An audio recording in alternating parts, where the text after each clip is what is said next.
Okay, here we have in this pen 62.4 and 62.2. 62.4 there on the broom. This pig is a backdrop of gilt on a king fortune 60-12. 62.4. I mean, just look at her through her chest floor when she comes square at you. She's unbelievable in terms of the way she's expanded. It's hard to get that neck to come out like that. I think this one's really got a neat look. When he gets this one out, gets that head above the shoulder, and I think you get square behind it, and this is where this one gets really impressive with that square, big, wide pin bone walking behind her. But I think a really, really neat one to start out our sale or our first listing here. That, again, is 62.4, lot 105.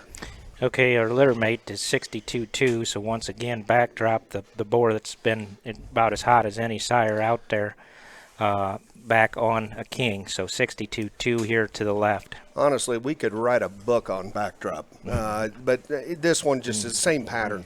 Maybe just not quite as much, but I think as we talk about hogs that are just different feeding patterns, but the rib cage is there and the same look out of the front end.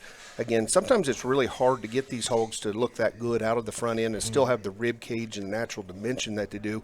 And then we don't even talk about the bone size because it's there. Yeah, it's there. I would say the 4 is really, really stout. Yep. And the 2 is still stout, but just a little greener today. And simply put, I think that's a great analysis. Again, that second one we looked at is 62.2. She's the black-footed one. It's lot 104.